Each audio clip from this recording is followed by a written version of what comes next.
Hello everyone, आप सभी का स्वागत है हेमंत क्लासेस एकेडमी पर। मेरा नाम सौरभ गुप्ता है। हम लोग आपके एग्जाम के लिए कंप्यूटर साइंस पढ़ने जा रहे हैं। इस कंप्यूटर के अंतर्गत जो महत्वपूर्ण टॉपिक है जनरेशन ऑफ कंप्यूटर, तो आज का हमारा टॉपिक होने वाला है जनरेशन ऑफ कंप्यूटर।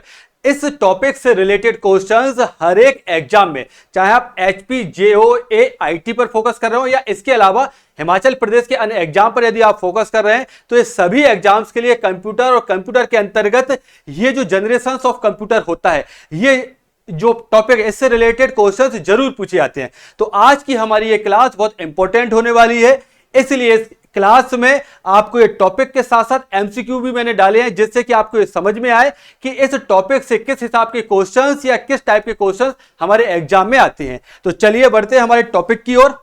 ये हमारी हेमंत क्लासेस एकेडमी है, जो कि यूट्यूब पर आप इसको सब्सक्राइब कीजिए, बेल आइकन को प्रेस कीजिए, जिससे कि आपके से संबंधित जितनी भी जो इंपॉर्टेंट क्लासेस हैं वो आप तक सही तरीके से पहुंचेंगी, आप तक नोटिफिकेशंस के द्वारा पहुंचेंगी।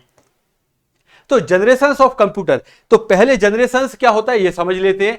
जैसे भी किसी भी टेक्नोलॉजी में यदि कोई भी चेंजेस या मॉडिफिकेशंस होते हैं, तो जो रिवॉल्यूशंस आते जाते हैं उससे जनरेशंस अपग्रेड होती जाती हैं। जैसे कि आपको याद होगा कि जियो की जब सिम आई थी, तब जियो 4G कनेक्शन दे रही थी, अर्थात जियो 4G सिम दे रही थी। जब आप स्कूल में या बहुत छोटे होंगे तब ये जो मोबाइल चलते थे, ये मोबाइल चलते थे 3G अर्थात थर्ड जनरेशन। फिर जियो ने ये जो फ्री जो नेट देना चालू किया है, इसमें ये फोर्थ जनरेशन की सिम आई। ये हमारे जो मोबाइल से अपग्रेड होकर फोर्थ जनरेशन में शिफ्ट हो गया। फिर अभी लेटेस्ट कौन सी चल रही है, फिफ्थ जनरेशन, 5G मोबाइल चल रहे हैं। तो ये जनरेशंस चेंज हो रही है, मतलब टेक्नोलॉजी में लगातार चेंजेस या रिवॉल्यूशंस आ रहे हैं।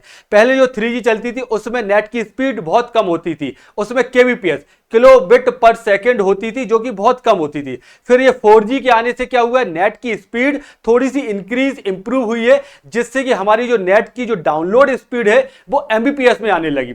अब जो नेट की स्पीड है वो बहुत अच्छी आती है, जीबीपीएस में भी आती है। यदि आपका घर की लोकेशन सही जगह पे है, जहां पर प्रॉपर टावर या प्रॉपर नेटवर्क आते हैं, तो फिर ये जीबीपीएस डाउनलोड स्पीड भी आती है। तो जैसे हमारे मोबाइल्स के जो नेटवर्क हैं, जो हमारे मोबाइल्स का जो टेक्नोलॉजी है, ये अपग्रेड हो रही है, इसी प्रकार से जो कंप्यूटर है इसकी टेक्नोलॉजी चेंजेस, रिवॉल्यूशंस आते गए और ये टेक्नोलॉजी अपग्रेड होती गई। तो अभी तक जिस प्रकार से आपकी सिम या मोबाइल 5G होते हैं, उसी प्रकार से कंप्यूटर में भी 5 जनरेशन है। तो फर्स्ट जनरेशन से लेके 5th जनरेशन तक कौन कौन सी टेक्नोलॉजी में क्या क्या परिवर्तन हुए, यहीं से क्वेश्चन पूछे जाते हैं। तो हमारा उद्देश्य यही है कि जो 5 जनरेशन कंप्यूटर की हैं, 5 जनरेशन है, इसमें हार्डवेयर में, इसमें मेमोरी में, इसमें टेक्नोलॉजी में क्या क्या परिवर्तन हुए हैं, बस हमको उसको रिटेन करना है, उसको याद रखना है। और ये क्वेश्चंस यदि आपने 5 जनरेशन से रिलेटेड ये इंपॉर्टेंट चीजें याद रख ली, तो ये क्वेश्चंस आपके कभी गलत नहीं होंगे।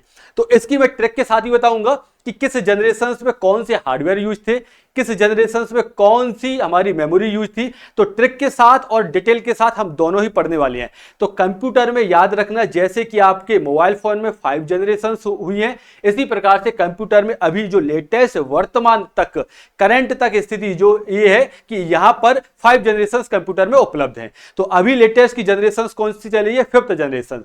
जैसे आपकी सिम या mobile 5th generation, 5G generation वाले हैं, 5G हम लोग इनको शॉर्ट में कहते हैं। इसी प्रकार से कंप्यूटर की जनरेशन कौन सी है, अभी लेटेस्ट जो है वो 5G जनरेशन है।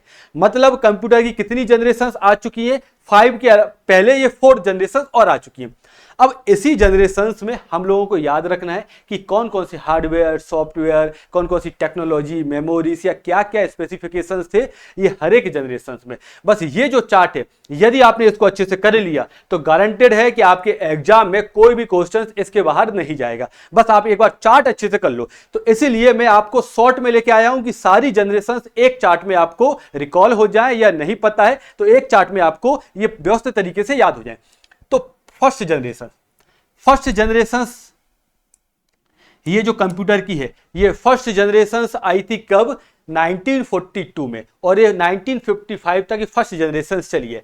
तो मेरा ये कहना है कि आप ये जो जनरेशन है, यदि इसका पीरियड यदि ना भी याद रख पाए, बाई चांस ना भी याद रख पाए, हमको क्या क्या चीजें इंपॉर्टेंट याद रखनी है वो मैं बताऊंगा। तो पीरियड पर फोकस ना करते हुए बाकी चीजों पर, जैसे टेक्नोलॉजी, या इसी को कहा जाता है हार्डवेयर।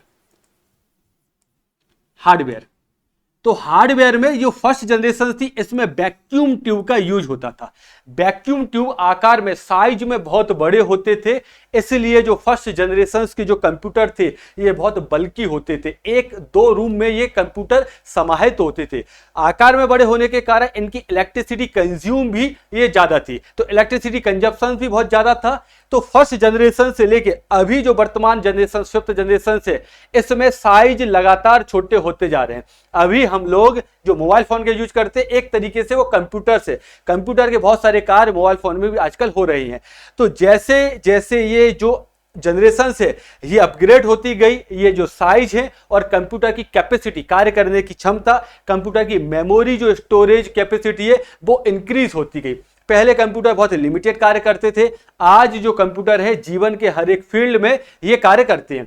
तो फर्स्ट जनरेशन में आपको याद रखना है कि वैक्यूम ट्यूब, ये जो टेक्नोलॉजी वाला पार्ट है, आगे जो हम फोर्थ और फिफ्थ जनरेशन का भी पढ़ेंगे, ये टेक्नोलॉजी वाला पार्ट बहुत इंपॉर्टेंट है, क्योंकि यहां से क्वेश्चंस ये जरूर आता है। तो फर्स्ट जनरेशन में ये टेक्नोलॉजी अर्थात हार्डवेयर, किस हार्डवेयर का यूज होता था, तो हार्डवेयर में या आपसे टेक्नोलॉजी पूछा जाए तो याद रखना कि हार्डवेयर या टेक्नोलॉजी एक ही बात हो जाएगी। तो हार्डवेयर यदि पूछा जाए या टेक्नोलॉजी, तकनीक पूछा जाए, तो फर्स्ट जनरेशन अभी हम लोग देख रहे हैं तो वैक्यूम ट्यूब का यूज किया जाता था। वैक्यूम ट्यूब जो होते थे, इसमें एक ट्यूब होता था जिसके अंतर्गत वैक्यूम, जिसके अंदर वैक्यूम बनाया जाता था और फिर इसमें ये अलग अलग लेजर के माध्यम से, बीम्स के माध्यम से, सॉरी, तो इसमें क्या हुआ होता था, ये जो मॉनिटर है इस पर ये चित्र प्रदर्शित होते थे। तो ये जो वैक्यूम ट्यूब है, इसकी टेक्नोलॉजी देखा जाए तो ये बहुत ओल्ड टेक्नोलॉजी है। आज के कंप्यूटर्स में वैक्यूम ट्यूब का यूज नहीं होता है। इसमें जो लैंग्वेज यूज होती थी ये थी मशीन लैंग्वेज।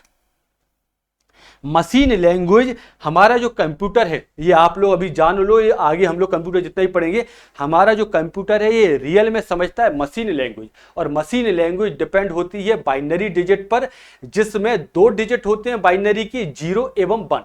तो 0 एंड 1 पर हमारा कंप्यूटर इसको अंडरस्टैंड करता है, परंतु 0 एंड 1 में प्रोग्रामिंग लिखना आम लोगों के लिए, अर्थात जो सॉफ्टवेयर डेवलपर होते हैं, जो प्रोग्रामर होते हैं, वो 0-1 फॉर्म में ये प्रोग्राम या सॉफ्टवेयर डिजाइन नहीं कर पाते हैं। उसके लिए कोई ना कोई या मैथमेटिशियन या साइंटिस्ट टाइप का व्यक्ति है, तभी ये प्रोग्रामिंग कर पाएगा।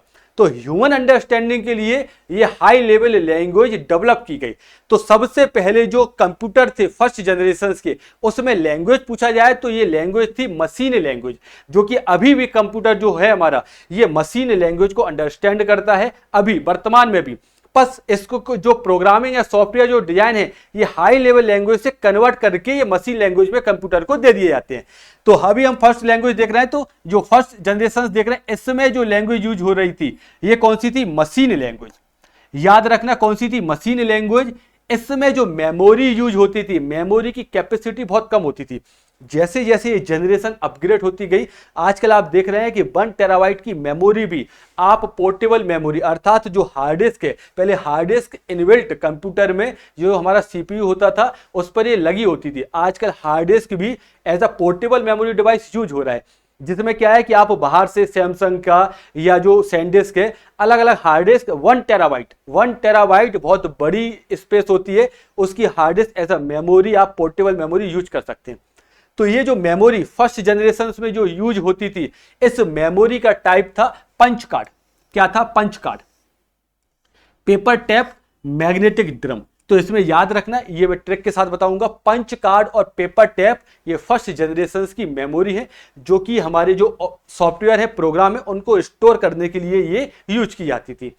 फर्स्ट जनरेशन की स्पीड देखा जाए तो ये मिली सेकेंड में थी, और मिली सेकेंड को यदि हम मैथमेटिकल फॉर्म में देखें तो ये 10⁻³ सेकेंड होती है, और इसको यदि देखा जाए तो 1/1000 अर्थात 1000 का एक हिस्सा, ठीक है, जो 1000 सेकेंड के एक हिस्से के बराबर ये प्रोसेसिंग इसकी स्पीड है। गति मतलब कोई कंप्यूटर चल नहीं रहा है, कोई स्पीड मतलब ये ऐसा कोई कार नहीं है, ये मतलब क्या है, प्रोसेसिंग स्पीड है।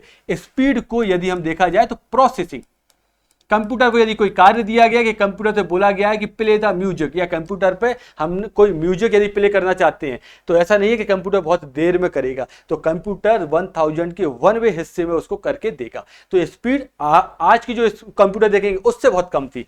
इसमें इंपॉर्टेंट याद रखना कि एनिएक, ये कंप्यूटर पूछा जा सकता है। इसके जो एग्जाम्पल है, एनिएक जो है ये फर्स्ट जनरेशन कंप्यूटर है। यूनिवेक इसको कहा जाता है, यूनिवेक इनके फुल फॉर्म होते हैं जो कि हम एनिएक का देखेंगे, हमारे क्वेश्चंस एमसीक्यू में है। एडवेक ये फर्स्ट जनरेशन के कंप्यूटर हैं। तो फर्स्ट जनरेशन के कंप्यूटर में क्या क्या स्पेसिफिकेशन है, क्या क्या चीजें हैं, तो सबसे पहले vacuum tube as a technology use किया जाता था, machine language as a language use किया जाती थी, मेमोरी मैग्नेटिक ड्रम और paper tape punch card use होती थी, स्पीड 10⁻³ होती थी। एग्जाम्पल यदि देखा जाए तो एनिएक, यूनिवेक फर्स्ट जनरेशन के कंप्यूटर है। बढ़ते हैं आगे जनरेशन की, सेकेंड जनरेशन कंप्यूटर। ये सेकेंड जनरेशन के कंप्यूटर में वैक्यूम ट्यूब के स्थान पर ये ट्रांजिस्टर का यूज किया जाने लगा। किसका? ट्रांजिस्टर। वैक्यूम ट्यूब जो ज्यादा जगह स्पेस लेते थे, अब ट्रांजिस्टर इनकी कंपैरिजन में थोड़े से कम स्पेस लेने लगे। तो वैक्यूम ट्यूब के स्थान पर ट्रांजिस्टर किस जनरेशन? सेकंड में। ये मशीन लैंग्वेज के स्थान पर असेंबली लैंग्वेज का यूज किया जाने लगा। असेंबली लैंग्वेज जो होती है इसको मिडिल लेवल लैंग्वेज भी कहा जाता है, क्योंकि मशीन लैंग्वेज जो कि बहुत बेसिक अर्थात कंप्यूटर को समझने वाली लैंग्वेज है, इसके और जो हाई लेवल लैंग्वेज है उसके बीच की लैंग्वेज होती है असेंबली लैंग्वेज, इसलिए इसको मिडिल लेवल लैंग्वेज भी कहते हैं। तो असेंबली लैंग्वेज में प्रोग्राम सेकंड जनरेशन में लिखे जाते थे। अगला है मैग्नेटिक टैप। यहां पर मैग्नेटिक ड्रम है, यहां पर मैग्नेटिक टैप और मैग्नेटिक डिस्क मेमोरी का यूज किया जाता था। ये कंफ्यूजन ना हो, फर्स्ट में है मैग्नेटिक ड्रम, दूसरे में मैग्नेटिक टैप और डिस्क। ये मैं आपको ट्रिक के साथ याद कराऊंगा। पंच कार्ड और पेपर टैप, ये पीपी से याद रखना, पंच कार्ड और पेपर टैप ये फर्स्ट जनरेशन की है। इसमें यदि स्पीड देखा जाए तो स्पीड थी माइक्रोसेकंड, 10⁻⁻6 जो होता है मैथमेटिकल फॉर्म में उसको कहते हैं माइक्रोसेकंड। और इसमें जो कंप्यूटर थे IBM 1401 और यूनिवेक PDP-8, ऐसे ये जो कंप्यूटर थे ये सेकंड जनरेशन के कंप्यूटर कहे जाते थे। कौन सी जनरेशन के? सेकंड जनरेशन के। अगला है हमारा third generation computer. Third generation computer में क्या इंपॉर्टेंट चीज है? तो सबसे पहले है इसमें कि ये आईसी चिप, ये क्वेश्चंस कई बार पूछा गया। आईसी चिप को कहते हैं इंटीग्रेटेड चिप। चिप मतलब होता है जैसे कि जो आप आलू की चिप्स या जो आप चिप्स खाते हैं, तो चिप के आकार की। अब ये जितने भी जो इलेक्ट्रॉनिक्स जो इक्विपमेंट थे उनको, जैसे ट्रांजिस्टर, रजिस्टर, कैपेसिटर, उनको एक सिंगल चिप में, जो आपकी आलू की चिप होती है उसमें कंबाइंड करके ये जो कंप्यूटर के साइज हैं वो बहुत छोटे हो गए। तो ये रिवॉल्यूशंस, ये एकदम से जो चेंजेस आया कंप्यूटर के साइज में, ये आम लोगों के लिए भी अब कंप्यूटर उपलब्ध होने लगे। पहले ये कंप्यूटर सिर्फ ये बड़ी बड़ी इंडस्ट्रीज या बड़े बड़े सेक्टर के लिए थे। तो आईसी चिप ये बहुत इंपॉर्टेंट है। इसको क्या कहा जाता है? Integrated chip. इसका फुल फॉर्म आपको पता होना चाहिए, इंटीग्रेटेड चिप।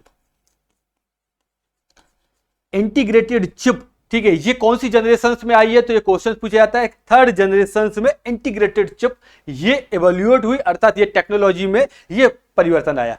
अब इसमें मशीन लैंग्वेज, असेंबली लैंग्वेज से थर्ड जनरेशन में कौन सा आया? High level language.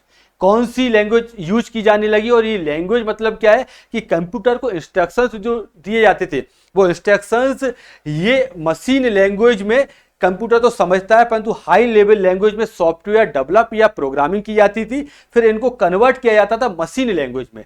आगे हम लोग अपनी कंप्यूटर की क्लासेस में पढ़ेंगे, जो हमारे एमसीक्यू की क्लासेस भी होगी उसमें साथ साथ, उसमें जो लैंग्वेज ट्रांसलेटर होते हैं, एक्चुअल में इनका काम क्या है? लैंग्वेज को ट्रांसलेट करना और हाई लेवल लैंग्वेज को लो लेवल लैंग्वेज में। मशीन लैंग्वेज को लो लेवल लैंग्वेज भी कहा जाता है। क्या? लो लेवल लैंग्वेज, या इसी को मशीन लैंग्वेज कहते हैं। तो थर्ड जनरेशन में हाई लेवल लैंग्वेज का यूज किया जाने लगा।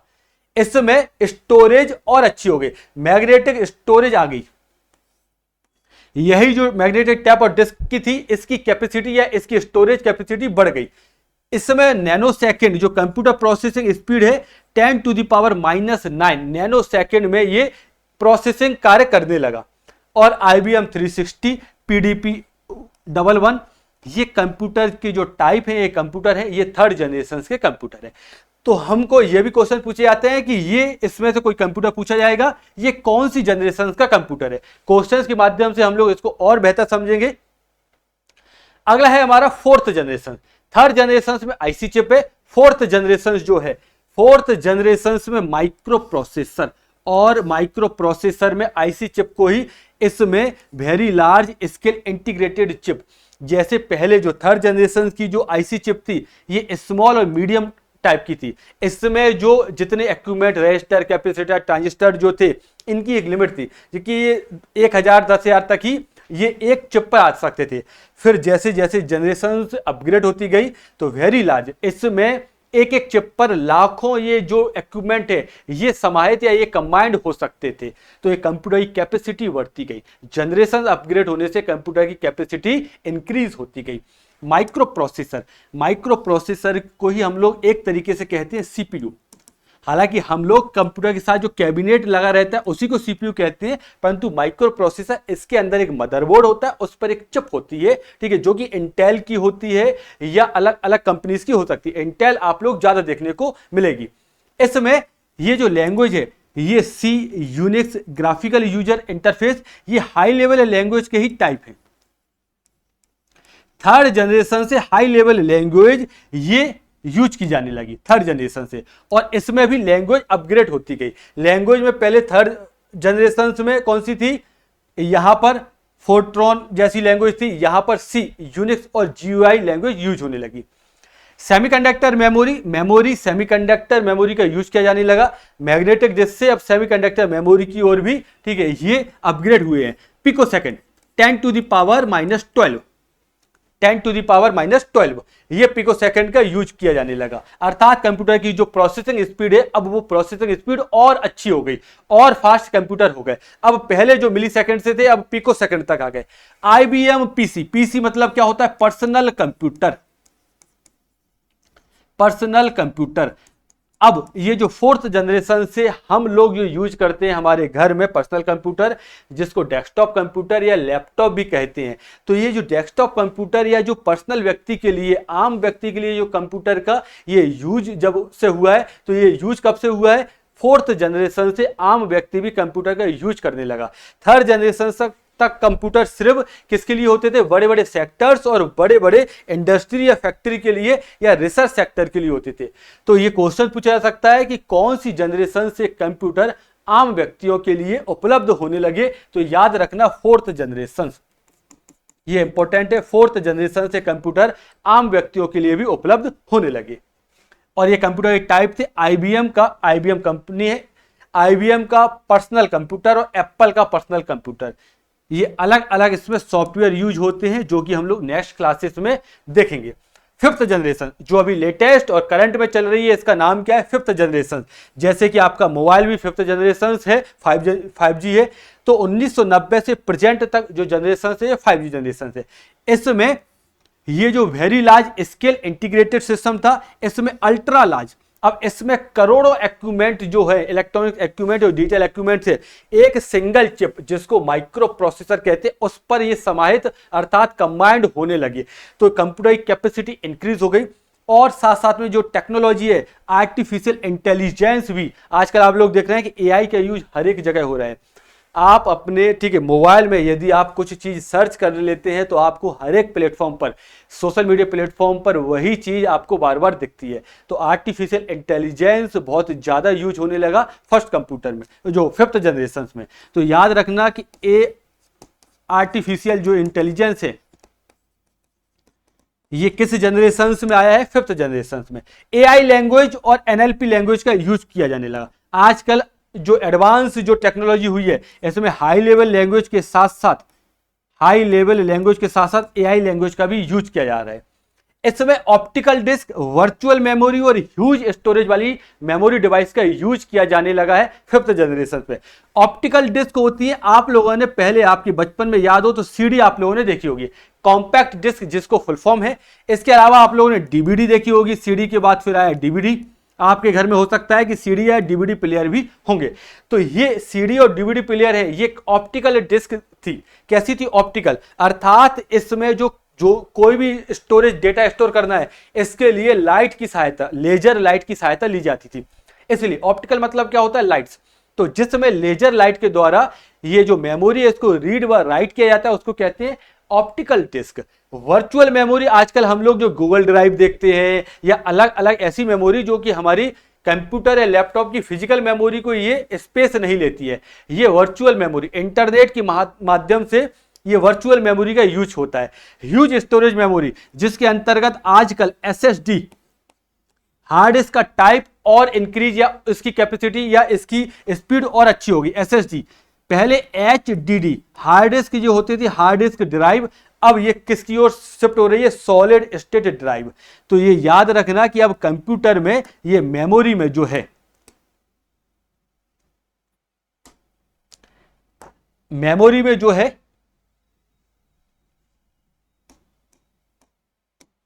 अब किसका यूज होने लगा है, ह्यूज स्टोरेज डिवाइस जिसके अंतर्गत एसएसडी और एचडीडी, एचडीडी से एसएसडी की ओर शिफ्ट हो रही है। स्पीड बहुत अच्छी हो गई है। ये जो सुपर कंप्यूटर है इसमें स्पीड हो गई फ्लॉप्स की, फ्लोटिंग ऑपरेशंस पर सेकंड। तो स्पीड कंप्यूटर की बेहतर होती जा रही है जैसे जैसे उसकी जनरेशंस इंक्रीज हो रही है। Notebook, Pentium, PC, super computer, ये सभी 5th जनरेशन के कंप्यूटर हैं। तो ये सारी चीजें आपको ये जनरेशंस में याद रखना है। इसमें माइक्रो प्रोसेसर 4th जनरेशन में आया है, सेमीकंडक्टर मेमोरी जिसके अंतर्गत रैम रोम होती है, और ये कंप्यूटर के एग्जाम्पल है। 5th जनरेशन में एआई लैंग्वेज है, एआई लैंग्वेज और आर्टिफिशियल जो टेक्नोलॉजी है वेरी हाई स्पीड होने लगी है।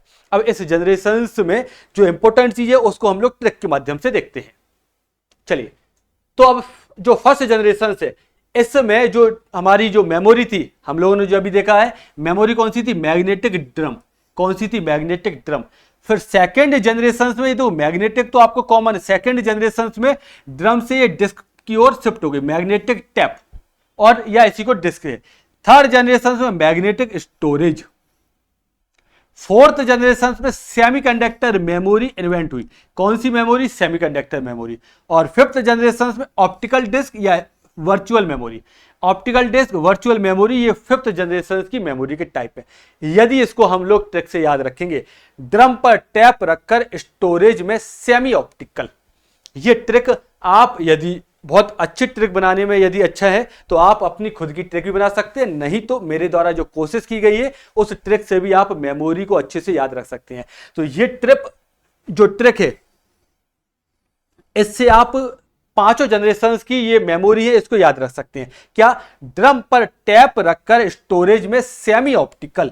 ड्रम पर टैप रखकर स्टोरेज में सेमी ऑप्टिकल। इसमें याद रखना कि जो पी है, पर है, इसका कोई मतलब नहीं है, रखकर इसका कोई मतलब नहीं है, मैं इसका कोई मतलब नहीं है। जहां पर मैंने डॉट बनाए इनसे कोई मेमोरी नहीं है। तो ड्रम मतलब सबसे पहले मैग्नेटिक ड्रम जिसके अंतर्गत पंच कार्ड और पेपर टैप हम लोगों ने मेमोरी देखी थी। फिर दूसरे स्थान पर क्या है, टैप। तो मैग्नेटिक टैप और मैग्नेटिक डिस्क मेमोरी ये सेकंड जनरेशन में यूज की जाती थी। तीसरे स्थान पर स्टोरेज, मैग्नेटिक स्टोरेज, ये 3rd जनरेशन में यूज की जाती थी। 4th स्थान पर इसमें क्या है, सेमीकंडक्टर। तो 4th जनरेशन में कौन सी मेमोरी यूज की जाती थी, ये सेमीकंडक्टर मेमोरी यूज की जाती थी। और अभी जो लेटेस्ट है ऑप्टिकल, और ऑप्टिकल के साथ उसमें ऑप्टिकल एआई भी कर लेना। तो ऑप्टिकल जो है, ये जो स्टोरेज है ये 4th जनरेशन में, ऑप्टिकल या वर्चुअल मेमोरी, वीएम कर देना इसको। तो ये हमारी फर्स्ट से लेकर 5th जनरेशन तक जो मेमोरीज है, उन मेमोरीज को ट्रिक के माध्यम से हम लोग देख रहे थे। इसकी ट्रिक क्या है, ड्रम पर टैप रखकर स्टोरेज में सेमी ऑप्टिकल। अब ये दो ट्रिक का कोई लॉजिक नहीं होता है, ट्रिक सिर्फ क्या होते हैं, निमोनिक्स टाइप के होते हैं जो हमारी मेमोरी को, जो हमको रिटेन या याद रखने में मदद करते हैं। इसीलिए यहां पर लॉजिक ना लगाकर ये हमको ट्रिक याद रखनी है, सीधा सीधा रटना है, क्योंकि हम लोग समझ चुके हैं, हमारे कंसेप्ट यदि अच्छे हैं, बस ट्रिक से हम लोग क्या है, फैक्चुअल चीजें याद रखते हैं। यदि आप बेहतर बना सकते हैं तो कोई ट्रिक आप खुद भी बना सकते हैं। अगली है टेक्नोलॉजी से रिलेटेड। अब जो टेक्नोलॉजी पहली से लेकर 5वीं जनरेशन तक जो चेंज हुई है, तो फर्स्ट जनरेशन में क्या थी, मैग्नेटिक ट्यूब। सेकंड में क्या आया, ट्रांजिस्टर, जिससे साइज छोटा हुआ। थर्ड जनरेशन में एकदम से चेंज हुआ इंटीग्रेटेड चिप। एक आलू के चिप के समान जो चिप होती है उसमें बहुत सारे सैकड़ों ये ट्रांजिस्टर, रेजिस्टर और कैपेसिटर का यूज किया जाने लगा। फोर्थ में माइक्रो प्रोसेसर और फिफ्थ में टेक्नोलॉजी आर्टिफिशियल इंटेलिजेंस। इसको मैं याद कराऊं तो ये ट्रिक है वी टीमा, वी और वी के बाद टीमा, TIMA, वी टीमा। तो वी टीमा को आप किस तरीके से याद रखेंगे? वी से वैक्यूम ट्यूब। क्या याद रखेंगे? वी से वैक्यूम ट्यूब। टी से, इसमें जो टी है, ये जो टी है, टी से ट्रांजिस्टर, सेकेंड जनरेशन की टेक्नोलॉजी ट्रांजिस्टर है। आई से यहां पर IC chip, integrated chip. M से माइक्रो प्रोसेसर, कौन सा है? Micro processor. और ए से आर्टिफिशियल इंटेलिजेंस। तो ये टेक्नोलॉजी और मेमोरी जो कि सबसे ज्यादा क्वेश्चंस यहां से पूछे जाते हैं। और आकार यदि साइज पूछा जाए तो साइज पहले जनरेशन से लेकर लगातार घट रहे हैं अब फिफ्थ जनरेशन तक। तो मेमोरी और जो टेक्नोलॉजी है इन दोनों की ट्रिक से यदि आपको अच्छा लगता है तो ट्रिक से भी आप याद रख सकते हैं। बाकी यदि आपको जनरल चीजें यदि याद हैं तो बहुत अच्छी बात है। ट्रिक ये जो फैक्चुअल चीजें होती है, कभी कंफ्यूजन होता है कि आईसी सेकंड में थी कि फर्स्ट की थर्ड में थी, तो इसलिए ट्रिक से आपको एक कंफ्यूजन एग्जाम समय पे नहीं होता है। अब बढ़ते हैं हम लोग अपने क्वेश्चन की तरफ। IBM PC किस पीढ़ी का कंप्यूटर था? ये क्वेश्चंस का आंसर बताइए। IBM PC, तो IBM जो है इंटरनेशनल बिजनेस मशीन, इसका फुल फॉर्म है। PC का फुल फॉर्म होता है पर्सनल कंप्यूटर। तो IBM PC किस जनरेशन का कंप्यूटर था? ये क्वेश्चंस का आंसर बताइए। हम लोग ये पढ़ चुके हैं एक बार। मैं आपको, ठीक है, पहले की जो चार्ट है इस पर मैं लेके जा रहा हूं, फिर नहीं लेके जाऊंगा, जिससे आपको रिकॉल हो जाए कि ये कहां आपने पढ़ा था, बस एक बार। तो IBM PC, ये मैंने बताया था कि फोर्थ जब जनरेशन, चौथी जो पीढ़ी थी, जनरेशंस को हिंदी में पीढ़ी कहा जाता है। तो जो हिंदी मीडियम के लोग हैं उसको जनरेशंस और पीढ़ी दोनों तरीके से याद रखना। तो जो फोर्थ या चौथी पीढ़ी थी उसमें पर्सनल कंप्यूटर, आम व्यक्ति कंप्यूटर का यूज करने लगा, इसलिए इसको क्या कहा जाने लगा? Personal computer. तो पर्सनल कंप्यूटर IBM PC, ये कंप्यूटर का फुल फॉर्म मैंने बताया, international business machine personal computer. किस पीढ़ी का कंप्यूटर था? तो अभी हम लोगों ने देख लिया फोर्थ जनरेशन। कौन सी पीढ़ी का कंप्यूटर था ये? फोर्थ जनरेशन इसका सही आंसर है। अगले क्वेश्चन की ओर बढ़ते हैं। निम्न में कौन सी गति प्रथम पीढ़ी से संबंधित है? Which speed is related to first generation?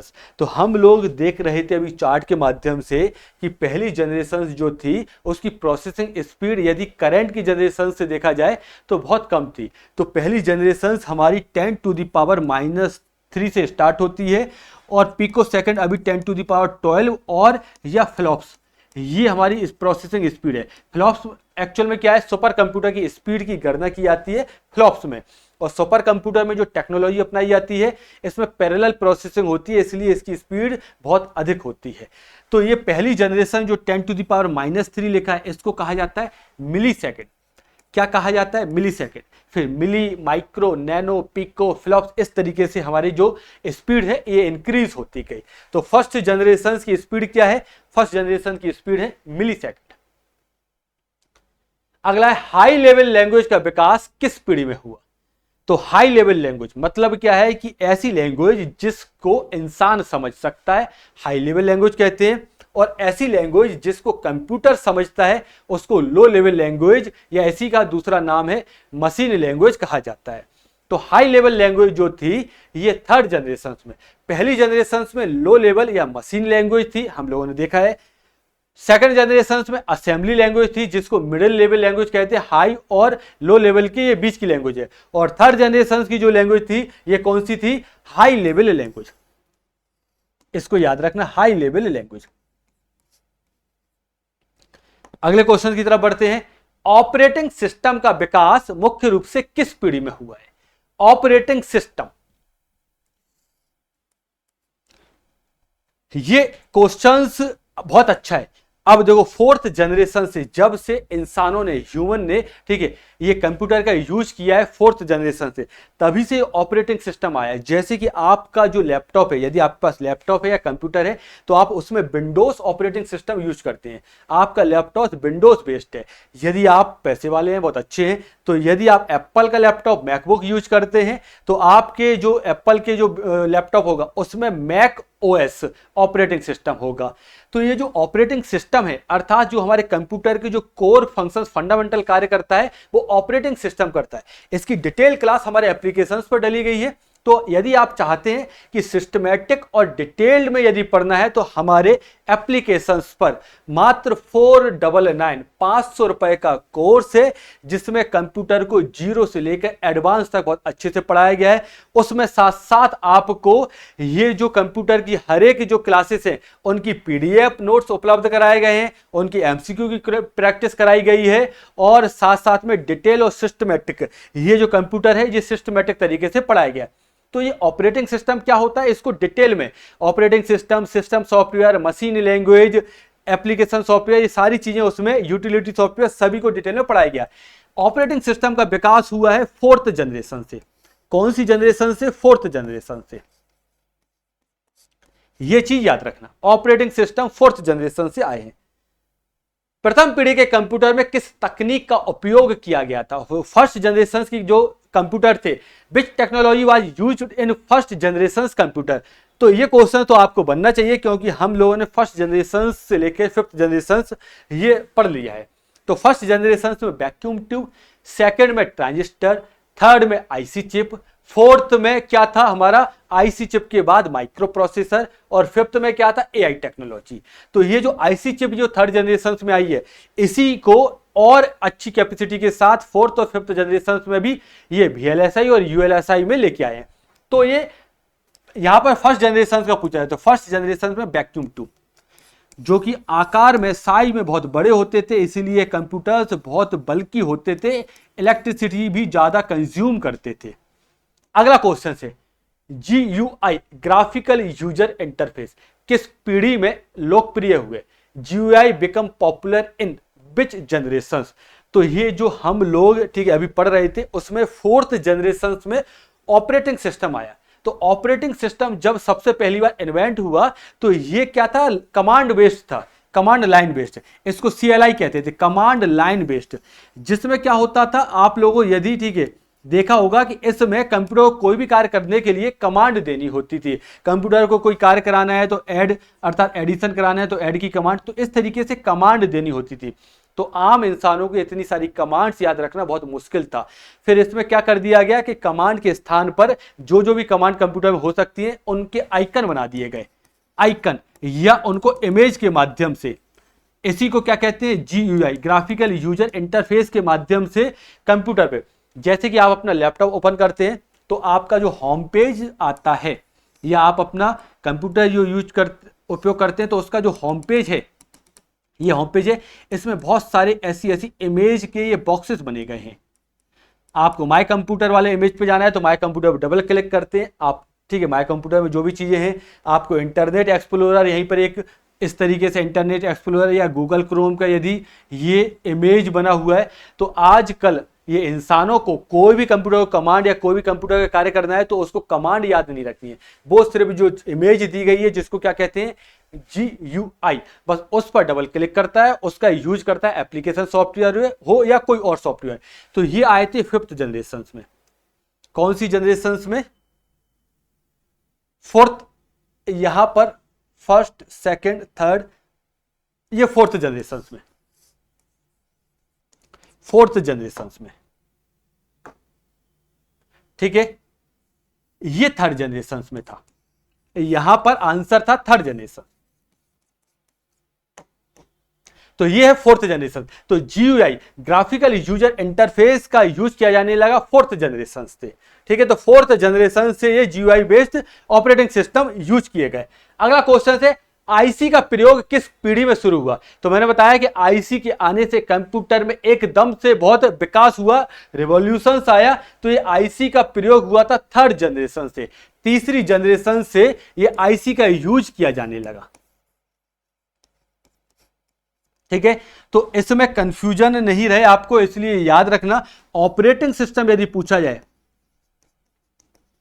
Operating system यदि पूछा जाए तो ऑपरेटिंग सिस्टम है थर्ड जनरेशन में, और जीयूआई बेस्ड ऑपरेटिंग सिस्टम पूछा जाए, जीयूआई बेस्ड ऑपरेटिंग सिस्टम, तो इन दोनों में आपको कंफ्यूजन नहीं होना चाहिए। ये है थर्ड जनरेशन में जिसमें कि कमांड बेस्ड ऑपरेटिंग सिस्टम होता था, ये है फोर्थ जनरेशन में, फोर्थ जनरेशन में।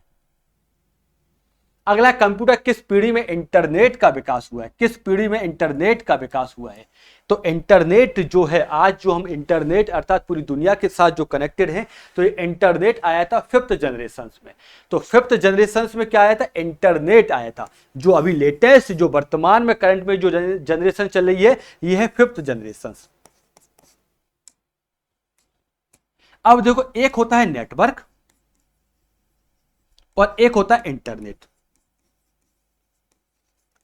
बहुत सारे नेटवर्क को कंप्लीट रूप से इंटरनेट कहा जाता है। नेटवर्क क्या होता है कि कंप्यूटर को आपस में जोड़ने का एक फिजिकल, या उसको जो जोड़ने के बहुत सारे कंप्यूटर आपस में जुड़े हैं, उनको क्या कहते हैं? नेटवर्क। हम लोग भी आम बोलचाल में कहते हैं कि भाई मेरा नेटवर्क बहुत अच्छा है, अर्थात आपके कॉन्टैक्ट्स, अर्थात आपके दोस्त यार आपके बहुत ज्यादा है। तो नेटवर्क मतलब क्या है कि कंप्यूटर आपस में जो कनेक्ट होता है उसको क्या कहते हैं? नेटवर्क कहते हैं। और जब ये बहुत सारे पूरी दुनिया के जो कंप्यूटर्स हैं ये कनेक्ट हो जाएं तो इसको क्या कहते हैं? इंटरनेट कहा जाता है। तो ये जो फिफ्थ जनरेशन में इंटरनेट आया था। नेटवर्क पूछा जाए तो नेटवर्क आया था फोर्थ जनरेशन में। फोर्थ जनरेशन से कंप्यूटर आपस में कनेक्ट होने स्टार्ट हुए, फिफ्थ जनरेशन से ये इंटरनेट आया। रोबोटिक्स, अभी वर्तमान में ठीक है रोबोट काम कर रहे हैं, अर्थात बहुत सारे काम, जैसे कि चाहे वो अपना डॉक्टर के मेडिकल फील्ड में वो अपना ऑपरेशन करना हो, सर्जरी करना हो, या कहीं पर ये दूरस्थ, यदि ऐसे हैं कि आजकल तो ड्रोन के माध्यम से ईरान और अभी अमेरिका का ये युद्ध जो चल रहा है उसमें ड्रोन टेक्नोलॉजी के माध्यम से ये युद्ध हो रहा है। तो ये ड्रोन हो, रोबोटिक्स हो, ये सभी कैसे हैं? ये फिफ्थ जनरेशन की टेक्नोलॉजी के एग्जाम्पल है, चाहे इसमें ड्रोन पूछा जाए या रोबोटिक्स पूछा जाए। तो ये आज के हमारे क्वेश्चंस थे, जिसके अंतर्गत हम लोगों ने जनरेशन से रिलेटेड क्वेश्चंस और जनरेशन से रिलेटेड टॉपिक पढ़ने का प्रयास किया है। और ये जनरेशंस जो है, ये कंप्यूटर की जनरेशंस, ये बहुत इंपॉर्टेंट है, जिससे क्वेश्चंस जरूर पूछे जाते हैं। तो इस जनरेशंस में जो मेमोरी है और इसके साथ साथ जो इसके अपना जो टेक्नोलॉजी है, तो टेक्नोलॉजी और मेमोरी की हम लोगों ने ट्रिक भी देखी है। तो टेक्नोलॉजी और मेमोरी की ट्रिक के साथ हम लोग याद रख सकते हैं, जैसे कि टेक्नोलॉजी की ट्रिक क्या आती है? वीटीमा। तो इसमें हम लोग वैक्यूम ट्यूब से लेकर आर्टिफिशियल इंटेलिजेंस तक जो टेक्नोलॉजी परिवर्तित हुई है वो भी देख सकते हैं। तो यदि आप चाहते हैं कि ये क्लासेस आप तक रेगुलर पहुंचे तो आप हमारे यूट्यूब चैनल को सब्सक्राइब कीजिए, बेल आइकन को प्रेस कीजिए। तो जब भी क्लास स्टार्ट यदि लाइव होती है, आपकी यूजफुल की क्लास रहेगी, तो आप तक ये नोटिफिकेशंस के माध्यम से ये आप तक इंफॉर्मेशन जाएगी। और साथ साथ में यदि आप चाहते हैं कि आपकी जो क्लासेस है कंप्यूटर की सिस्टमैटिक हो, आपके पास नोट्स प्रॉपर हो और आपके पास एमसीक्यू की प्रैक्टिस हो, तो आप हमारा जो कोर्स है, ये कोर्स मात्र 499 और इसकी वैलिडिटी है 1 ईयर। कितनी है? 1 ईयर, 1 साल में 499। ये हमारा उद्देश्य पैसा कमाना नहीं है, याद रखना। इसमें जो मेंटेनेंस चार्ज है, हमारे पोर्टल का मेंटेनेंस चार्ज है, हमारे एप्लीकेशंस का जो मैनेजमेंट चार्ज है, इसके अलावा जो फैकल्टी का जो है, ये सब मिला के ठीक है ये हमारा चार्ज भी नहीं निकलता है। तो ये क्या है? हमारा जो नेशनल एजुकेशन पॉलिसी है, जिसमें शिक्षा सभी तक पहुंचे, शिक्षा की जो एक्सेसिबिलिटी है ये सभी तक हो। तो यही उद्देश्य के साथ हम लोग लेके आए हैं, जिसमें 499 में 1 ईयर की वैलिडिटी के साथ ये पूरा कंप्यूटर कोर्स में मैं आपको गारंटी से कहता हूं कि यदि आपने ये कंप्यूटर कोर्स ले लिया तो आपको फिर कंप्यूटर के लिए कहीं भी परेशान नहीं होना है। बस काम ये करना है कि हमारे क्लासेस पर जो एमसीक्यू प्रैक्टिस है उनको करना है, और ज्यादा से ज्यादा बस एमसीक्यू आप अपनी तरफ से प्रैक्टिस कर सकते हैं, जिससे कि आपकी पकड़ या कंप्यूटर की समझ और अच्छी विकसित होगी। तो कंप्यूटर कोर्स मात्र 499। इसके बारे में यदि आपको डिटेल में ये जो नॉलेज चाहिए कि कहां से हम लोग परचेस कर सकते हैं, हमारे कोचिंग का जो मोबाइल फोन नंबर है, कॉन्टैक्ट नंबर है, तो डिस्क्रिप्शन में ये आपको दे दिया जाएगा। तो डिस्क्रिप्शन में कोर्स की डिटेल, हमारे कॉन्टैक्ट नंबर, ये सारी चीजें आपको प्रोवाइड कराई जाएंगी। तो मिलते हैं नेक्स्ट क्लास में नए टॉपिक के साथ। Thank you very much. जय हिंद।